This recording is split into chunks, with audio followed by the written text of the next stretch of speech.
జీ5 app download చేసుకుని పూర్తి ఎపిసోడ్లని ఉచితంగా చూడండి.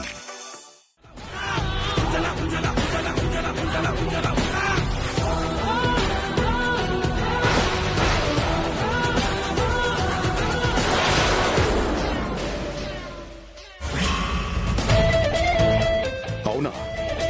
అంత ఘోరం జరిగిందా? అవును డాడీ. సమయానికి హాస్పిటల్కి తీసుకెళ్ళాం కాబట్టి ప్రాణాపాయం తప్పింది.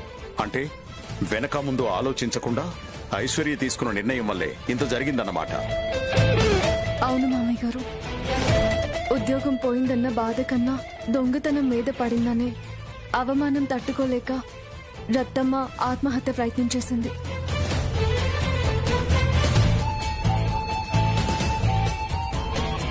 కన్నయ్య దయ వల్ల ఆవిడకేమీ కాలేదు కాబట్టి సరిపోయింది. లేకపోతే మన ఫ్యాక్టరీకి ఎంత చెడ్డ పేరు వచ్చేది. ఐశ్వర్య, అమ్మా ఐశ్వర్య,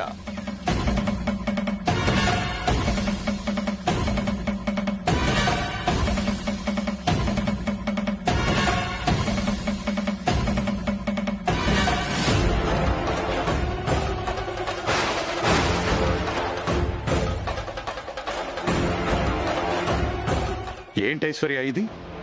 ఏం జరిగిందో ఏంటో పూర్తిగా తెలుసుకోకుండా రత్తమ్మని ఎందుకు ఉద్యోగంలో నుంచి తీసేశావు?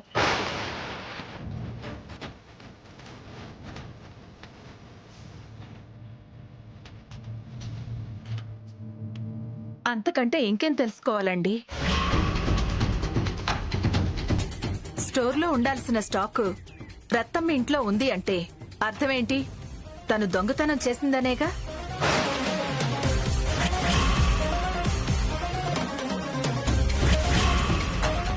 అందుకే ఐశ్వర్య ఆవిడ్ని ఉద్యోగంలోంచి తీసేసింది.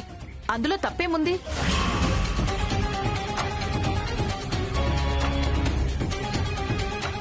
రత్తమ్మ అలాంటి మనిషి కాదత్తయ్య గారు.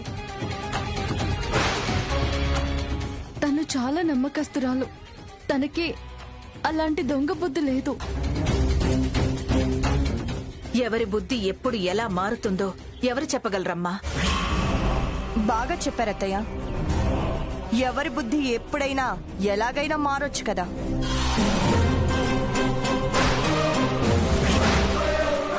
ఎవరి బుద్ధి ఎలా మారినా కూడా రత్తమ్మ బుద్ధి మాత్రం దొంగ బుద్ధిగా మారదత్తయ్య. నాకు నమ్మకం ఉంది. తనంత నమ్మకంగా చెప్తుంది అంటే రత్తమ్మ దొంగతనం చేసుండదేమో. పూర్తి ఎపిసోడ్లని జీ5 లో ఉచితంగా చూడండి. యాప్ ని ఇప్పుడే డౌన్లోడ్ చేయండి.